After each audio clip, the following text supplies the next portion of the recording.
Can I just go around and can you all introduce yourselves? I'll just go on the order on my screen. Christian, Hello, my name is Christian Leitmeier. I'm a tutorial fellow in music at Maudlin, and I also teach at the music faculty. Tim, Hello, I'm Tim Barrowclough. I'm one of the biology tutors at Maudlin, and I'm in the zoology department. Joe, I'm Joe Sampson and I'm a law tutor. bro. Well, we'll just dive right in. But if you have any questions, then under the stream there should be a whole kind of Q&A, and if you ask your questions in there, we'll try and get round to them. But let's just start it off. So for your different subjects, what is a tutorial like? I'm happy to take that first. Yeah. So we give students a reading list a week in advance. That's meant to be about 30 hours work. They spend about 30 hours going through the reading list, getting what they can out of it, and starting to think about the questions on it and preparing a piece of written work. And then the tutorial itself can differ depending on the style of a tutor. Personally, I start off everyone by saying, so what do you want to talk about? And I let the students lead the discussion by working out what they find difficult or interesting. Sometimes you'll spend a lot of time looking for written work, sometimes preparing answers in advance and talking about those. So there's a lot of variety between tutorial styles, but normally it's about exploring in depth that material we've been working on for the last week, at least in law. Tim? Yes, it's a little bit different in biology, I would say. Students are spending more of their time in the department with all of the students across the college. They're doing lectures and practicals as well. The tutorials really supplement that. So similarly to Joe said, we would tend to set a topic, something to work on the week before. That would be more like a few hours work rather than 30 hours work, I would say, in the sciences. But they'd be looking at doing some reading and either writing an essay. Sometimes it might be preparing a talk to give. And then in the tutorials, there's usually 2 or 3 students. So we split into groups, and you'll be discussing the kind of topic that you've worked on and getting feedback from that, but also it's an opportunity to expand. So really it's going into particular areas in more depth than in the lectures, and giving people an opportunity to think about their own ideas and ask questions about what they're interested in. Okay, in music, like in most other arts and humanities subjects, the tutorials work very much in tandem with lectures, which are delivered at the faculty. And the tutorials give all of us the chance to explore some aspects in greater detail. So the students will normally be set an essay in advance of the tutorial, which the tutor will then mark before the tutorial. And basically, the essay also allows the tutors to identify any areas which need to be covered more specifically, and it will also help them to identify any hot topics that should be discussed. And the tutorials themselves are very discursive. Well, obviously, every tutor takes a slightly different approach, and we normally want certain points to get across. But by and large, the tutorials can be very much student-led. So if you've got any ideas, if you want to raise questions, we will deal with them on the spot. And but we often have very lively debates, which is also very stimulating for everyone. And it's basically a safe space to experiment with different ideas. And sometimes you might want to play devil's advocate, and that is perfectly fine, just to provoke a discussion. And normally everybody goes away with a big smile on their face, and they feel very stimulated and refreshed afterwards. Well, thanks, guys. So someone's asked, what do you as tutors think makes Maudlin special? I think I wrote something with earlier on the Slido. I would say it's down to people. I mean, Oxford is beautiful and Maudlin is particularly beautiful, don't get me wrong, but what I really enjoy about working here is particularly working with students and colleagues, and I'm sure Tim and Christine will agree, but they can say for themselves, but it's just great to go into work and teach brilliant students who really enjoy what they're doing and want to talk to you about it, and when you go to lunch and have interesting conversations, in fields you've never even thought about before. It's just a very stimulating place to be because of the people who are there for me.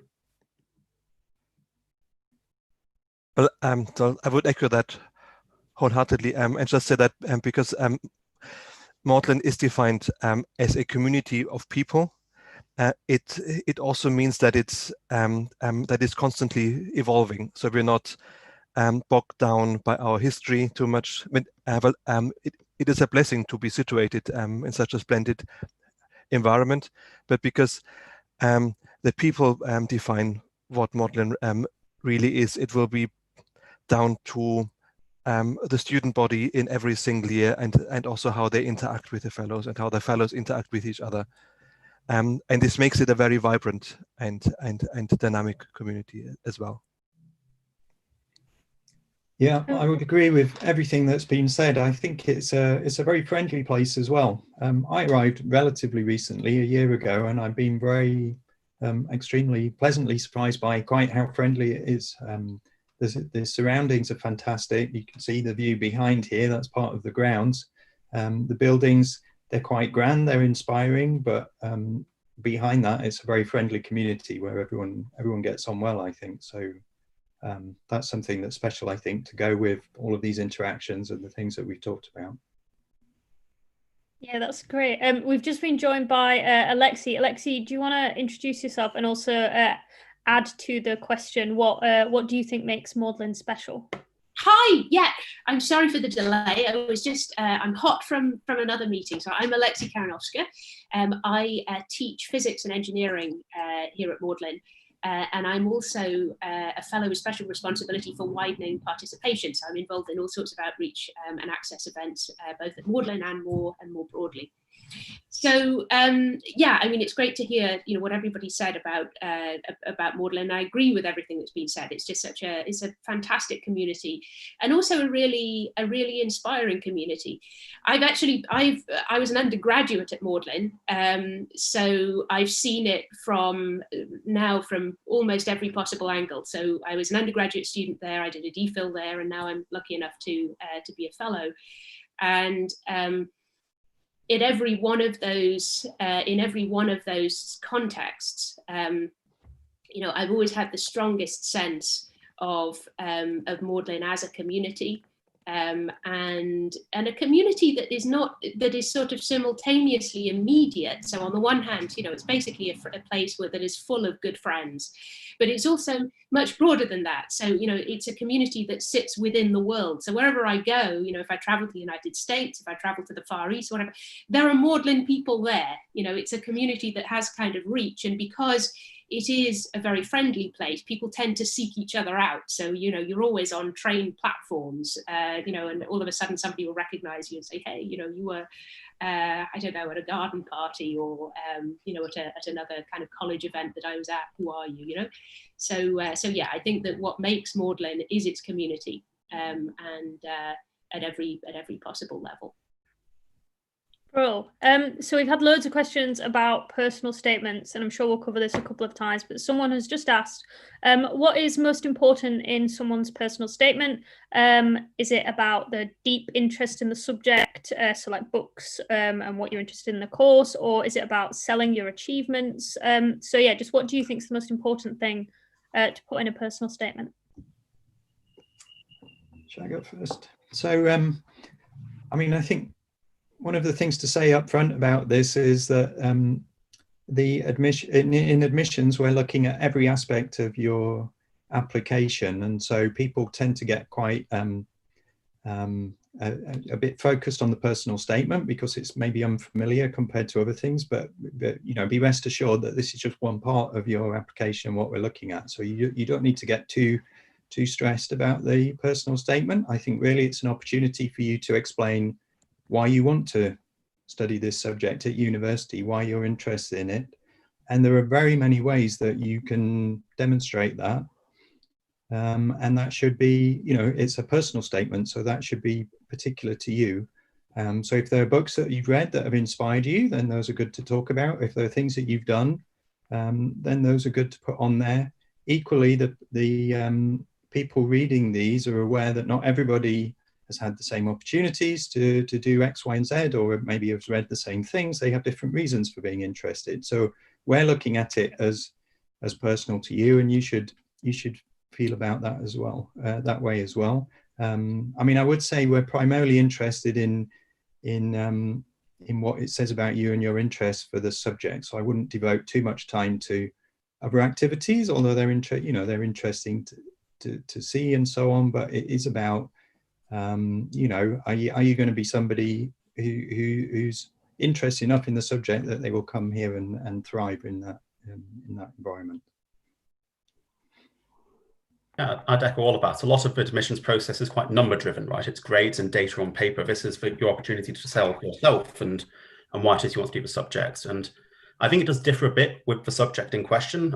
Law isn't normally something people have studied before at school. And so I'm always really skeptical of people saying they want to do this at university, because I don't know why they want to do it compared to all the other subjects they presumably do and love. And so just to echo Tim, it's really about showing why it is you as a person want to do this particular degree for the next 3 or 4 years. There's no one way of doing that. Yeah, I think that's really fantastic advice. I think that, one thing that I always encourage people to think about is, it's called a personal statement. And the personal bit, we really mean that, right? So try to tell us things that really are personal to you and your passion for the subject. As Tim was saying, we are interested in learning things about you as an individual beyond your subject. But what it's not is a kind of box ticking exercise. So I think that some people sort of have a sense that you have to cover certain ground in the personal statement. So you have to, for example, demonstrate that you can work independently and as a member of a team, and that you're compassionate, you've done some volunteer work, and that you've climbed Mount Kilimanjaro, which shows that you sort of, it's great if you have climbed Mount Kilimanjaro, tell us that. It's not that we're not interested. It's just that what we're not doing is going through with a list, and sort of saying, oh, hang on a minute, this person hasn't been on a sports team and therefore, there's obviously something wrong. No, we're not thinking that at all. What we want to hear is something from you about you that's honest, and does focus on giving us an idea of why you really want to come and study the subject that you want to study. This yeah, has I think, go on. This has all been brilliant advice, and I struggle to add anything groundbreakingly new. But I would just reiterate that the personal statement is a personal statement, and this also means that you shouldn't feel the need to cover certain grounds or to make it too general. So don't list the usual commonplaces. You don't have to start with an inspirational quote or an anecdote from your early childhood that demonstrates that you've been committed to that discipline right from the start of your life. Keep it personal, and also remember that when we interview you, we will have read the personal statement, and it's normally best when the person we meet bears some likeness with the person they present in that particular statement.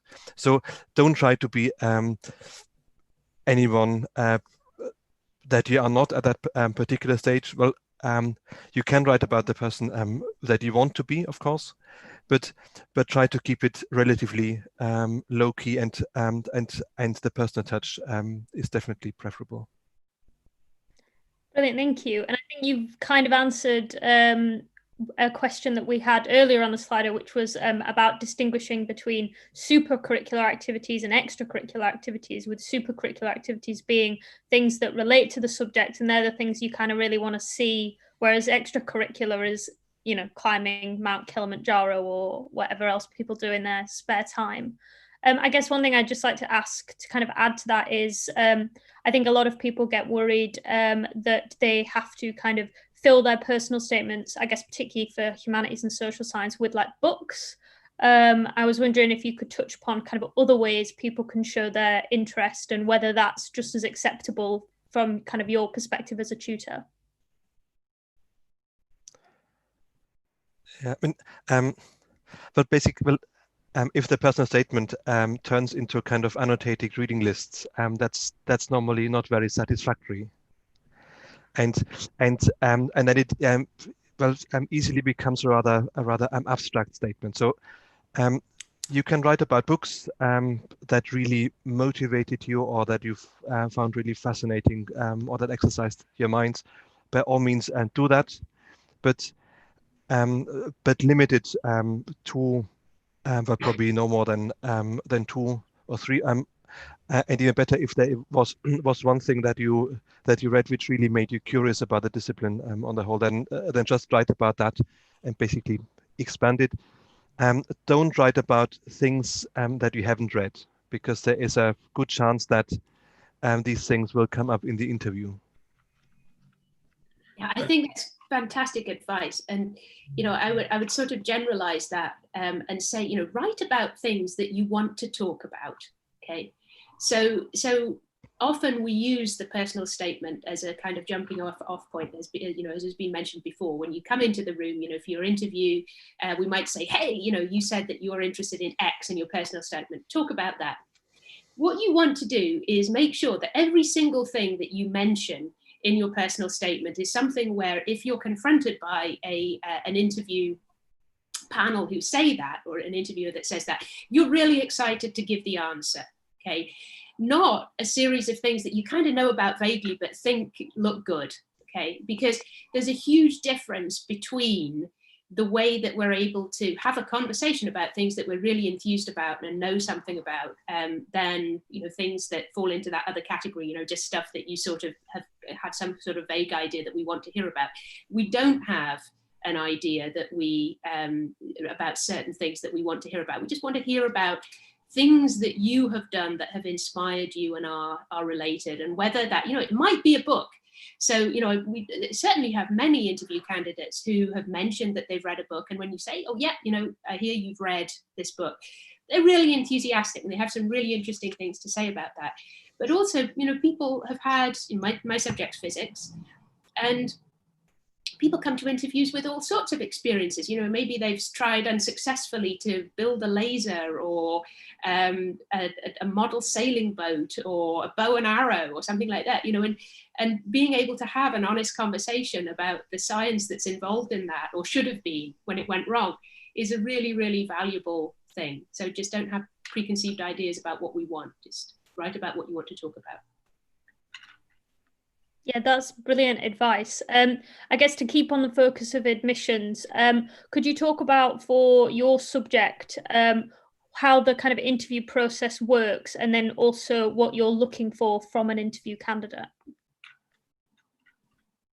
Sure. So most subjects, I'll just stick to law, will do 2 interviews, and both those interviews are looking for the same sort of skill sets in different ways. So things we tend to look for in law interviews are clarity of thinking, precise reading of texts, the ability to think quite methodically through problems, take your time, reason carefully, step by step, and recognizing where you've made leaps or assumptions.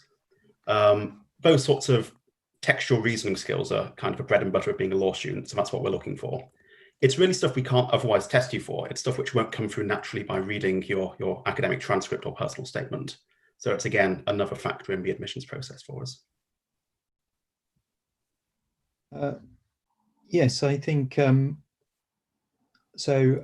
Again, within in biology, I can speak to. There's 2 interviews within college, and everybody gets an interview at a different college as well. There's an attempt for the subject across the whole university to try and coordinate and be able to evaluate people across colleges as well. I'm not sure if that happens in the other subjects. And within the interview, yes, both interviews cover kind of similar ground. There'd be some agreement as to spread things out a little bit, but it wouldn't be in a noticeable way really for you as the interviewee. It's a bit of a cliche, but you're quite likely to be shown an object of some kind where the expectation is that you've not seen that before and you don't know what it is. So you can't really prepare for that. But just to be prepared to talk about that, say what you're thinking, If you're not sure about something, it's fine to ask follow-up questions, but at least try and explain your thought process before you do that. So, and it's just going to be looking at, you know, talking through some problems like that. In a way, it's like a mini tutorial. It's fairly similar to what you would experience in a tutorial when you were here. And so, you know, you're going to be nervous, but try and enjoy it as much as possible. And if you do enjoy that, then that's a good sign, because yeah, that's what your tutorials are going to be a bit like as well. Yeah, and physics is really similar to biology. Just we just ask you a different set of questions. So you have for physics and philosophy undergraduate admissions. In physics, you have 3 interviews. So you have 2 at Magdalen or your first choice college, and then a second at another college. If you apply for physics and philosophy, the joint school, you get a two philosophy interviews, one at your first choice college, another at the other college. The first pair of interviews you have at your so-called first choice college are actually differentiated. So one of them is notionally a maths interview and the other one is notionally a physics interview. Now, the reality is that the sorts of questions that we ask in both of those interviews are sort of quite similar. But the maths interview is more focused on trying to get you to solve interesting problems in maths. Most of the problems that we will ask you about are things that, you know, first and foremost, can easily be tackled in a conversational format, because as Tim was saying, this is sort of a little bit of a trial run for a tutorial. So the idea is not to kind of come in with a sheet of paper, work through a problem, and then we, you know, kind of take the paper away. The idea is to see how you kind of interact with the problem and how we can interact with you. So the sorts of things that we're looking at are your intuition. So we're looking for people who kind of intuitively have a good idea about how to approach a problem. We're looking for people who whose reasoning ability is strong. So similar to Joe was saying for law, the ability to methodically go through a problem, you know, maybe iterate a little bit, recognize the mistakes that you might have made and go back again. That's an important skill. And of course, your enthusiasm. You know, we're also hoping to have an experience with you where, you know, we feel like we're kind of having fun solving the problems. So yeah, and then if you do for the philosophy interview, you essentially you will have some prior reading to do before you go into the interview, and then you have an opportunity to discuss that material and also discuss some topics in philosophy, either that you might have already indicated that you're interested in, or might be introduced by the people who interview you for, again, a kind of conversation. In music, we are pretty much looking for the same things as my colleagues just said. So you don't need to demonstrate that you have read absolutely everything and that you have supreme knowledge of facts. So we are more interested in your reasoning abilities and also well, to assess your potential to engage with the course that would be offered to you. So in music, every candidate, so both first and second choice, get 2 interviews, because we believe that it's important to get the most rounded image of a candidate with all their strengths and weaknesses. And well, typical things to be expected within the interview are an analysis of a short score excerpt.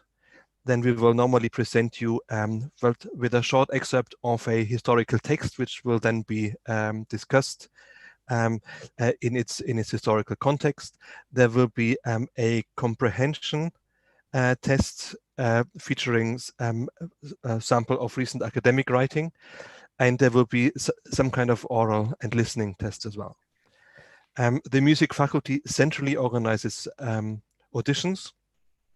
And the modern admission tutors will be there as well. And alongside in the interview, we will also discuss things that come up in the personal statement, especially if they don't feature on the program anyway. So, for instance, if you are a composer or if you're passionate about certain types of performance, we would normally talk about these in greater detail in the interview.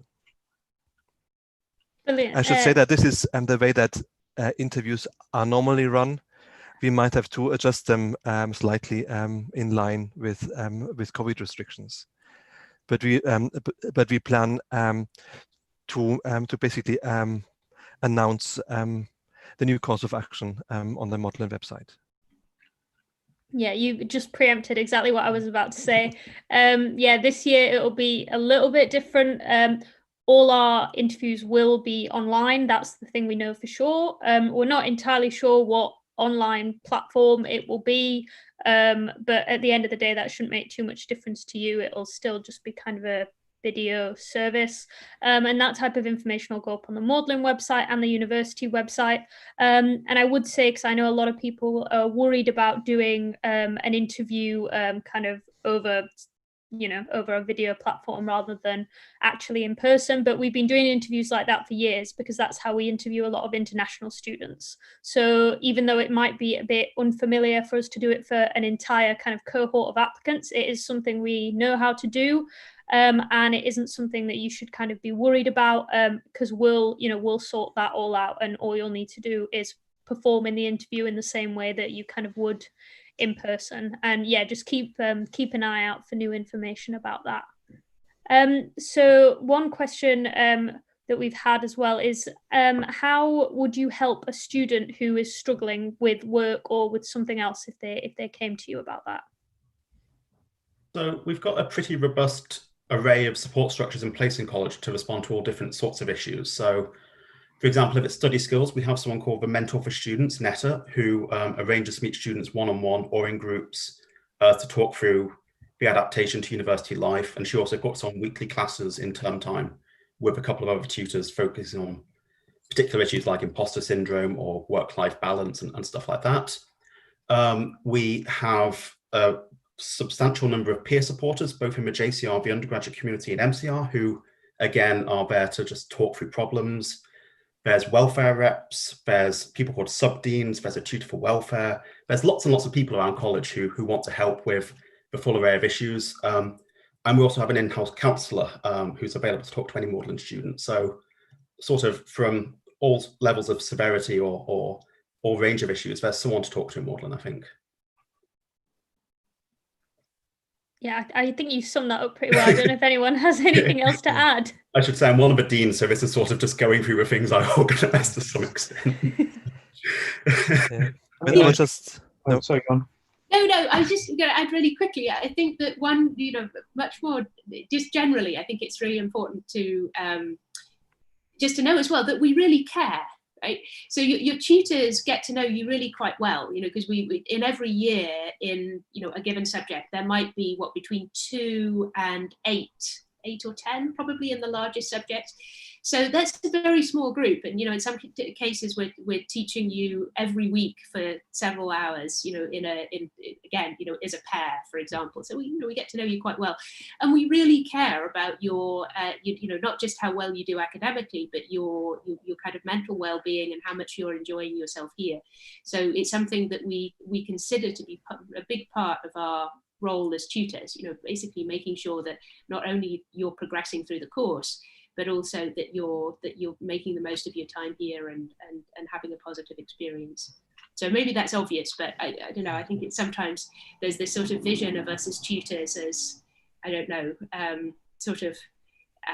stern kind of people who wear gowns all the time. We're not that. We're real. Awesome t-shirts. Yeah. Yeah, well, I would say that your academic tutors form part of the support team as well. And whilst Magdalen, like many other colleges, has this supreme set of support structures in place, I think it's really the interaction with your tutors, which is very personal, and also the interaction with your peer group that makes a huge difference. Also, I think it's worth bearing in mind that the college plays no role in any examination for your degree. So the tutors are basically on your side, and they want to help you to develop as best as you can, so that you will then do really well in the exams at the end. But you don't have to be concerned about revealing to your tutor that you're really struggling with a certain set of issues academically, because we are there to help you. And I think that makes the collegiate system really effective. Thank you. That was really reassuring. So there was a few questions this morning about kind of the qualities that you're looking for in students, and if there was like one thing that the ideal student has, but also I guess you could say if there's something that people think is an ideal quality but maybe isn't. So I was wondering if you could kind of talk a little bit about if there's ideal qualities or if there's qualities that people don't really need. I mean, we've talked through some of the things. I mean, I wouldn't say there's a single ideal quality. You know, it takes a mixture of people to succeed and to work together, and that's the experience you're going to have here when you're in the tutorials. You'll be interacting with the other students at Magdalen. When you're in the department, you're going to be interacting more broadly than that. And it would be fairly tedious if everybody was the same. They're not. So you know, we look at the whole application. We think about all of these things. I mean, we are looking for people with this enthusiasm for their subject, with the ability to reason and go into a sort of deeper level of inquiry. That are the repeated themes that we've talked about on the personal statement and in the interviews and so on. So, you know, that would be the closest to saying what the ideal is, but I think we're all very aware that it takes a diversity of people to succeed in any academic discipline, and that's what we're looking for. That we encourage that within college. It's a great feature of life in college that you're not just talking to people like yourself, but you're talking to people who are different from you. I'd add one which I don't think I've actually said yet, which is work ethic. Like it's quite a lot of work, and that requires some dedication, some management skills, some motivation as well. But I think that's not really a problem. Being negative, one thing I think students sometimes struggle with is ego. It can be quite a humbling experience, I think, being a student, because you're used to being right a lot, and suddenly, the workload steps up and you have to accept that sometimes you'll get things wrong. And it's, I think, really important to recognize that will happen a lot. It still happens to me very frequently, that I make mistakes when I'm thinking things through.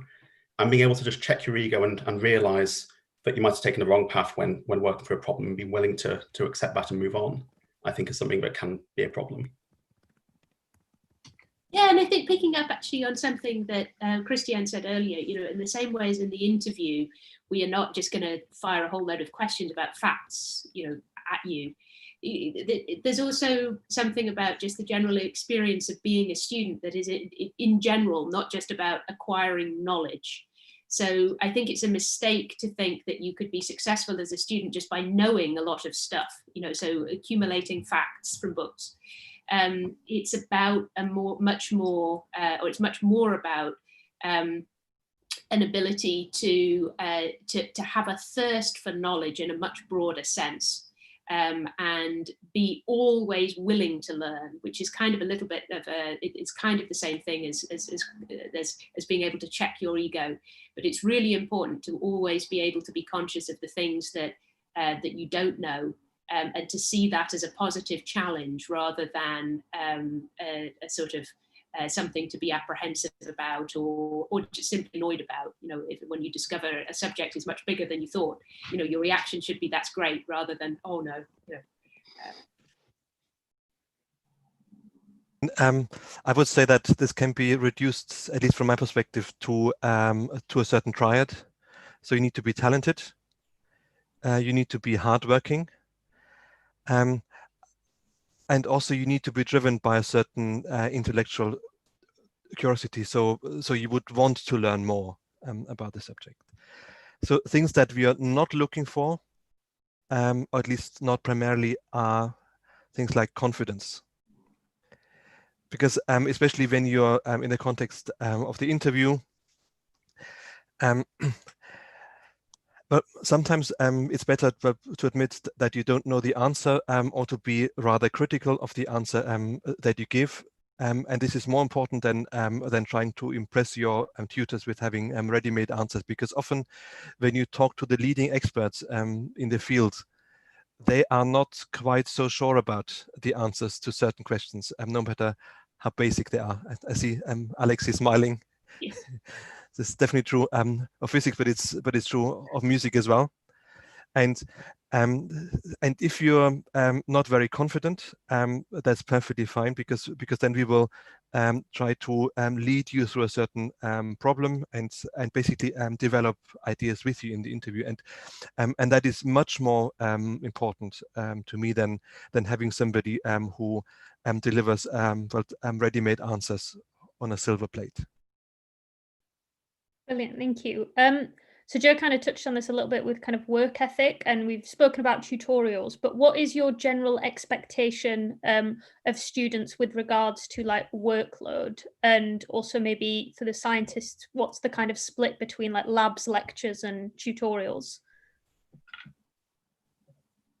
So I'll leap in. So for sciences, of course, things are at the moment a little different to how they are usually. So now with we're doing much more online learning, both in terms of the delivery of lectures, but also practicals and tutorials. But in the general scheme of things, for the two subjects I teach, so for physics and engineering, you would typically have a couple of lectures in the morning, every day of the week during term.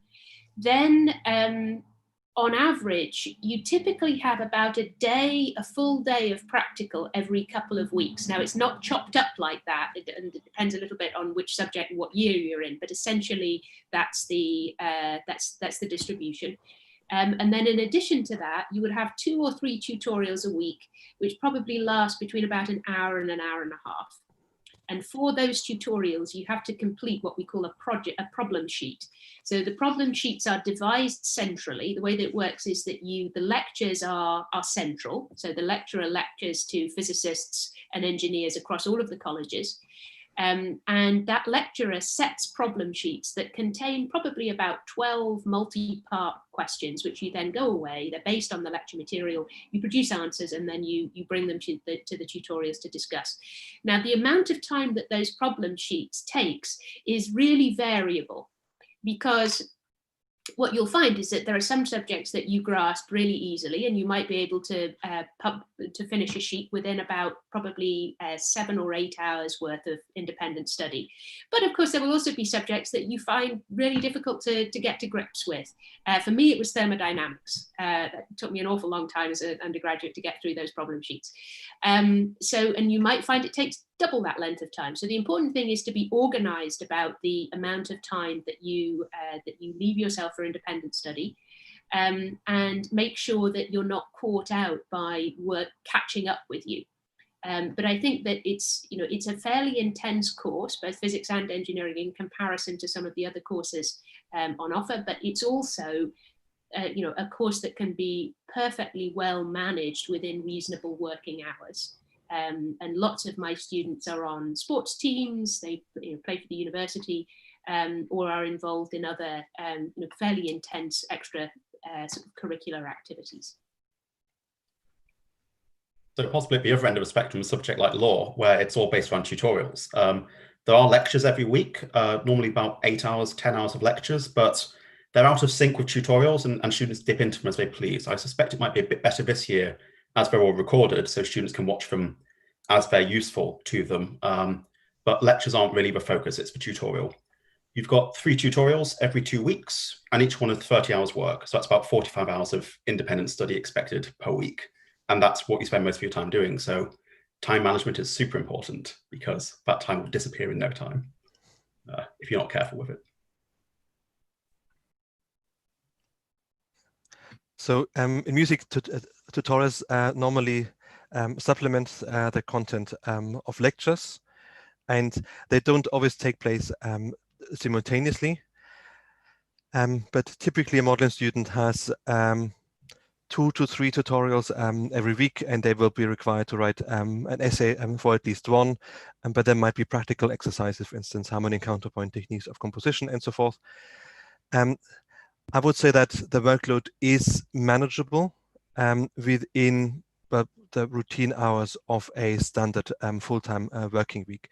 And the mistake that is commonly made is that because students feel under a lot of pressure, they just believe that they have to work around the clock. and we don't expect them to do that, and we don't want them to do that because you couldn't cope with that in the long term.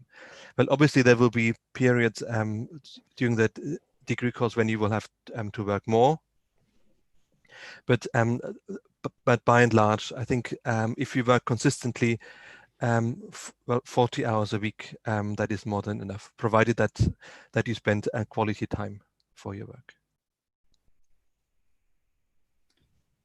Yes, so I mean, biology is probably more similar to the physics model. There's some cosmetic differences there. I mean, one thing to add, in the first year, your tutorials would be kind of delivered within college, so they will be with the tutors who are within modelling, and they're related to the lectures, but we're kind of free to do exactly what we want, and the students can have input to that. So that is one thing that, you know, there'll be some slight differences depending on which college you go to, as you'll have different tutors. As you progress through the course, then you tend to sign up to tutorials that are delivered across the university with people who are specialists in the particular module that you're doing. So there's a gradual transition away from the within college teaching, although we'll still be keeping an eye on what you're doing, and we might be a tutor if you pick options that we're involved in with the university teaching.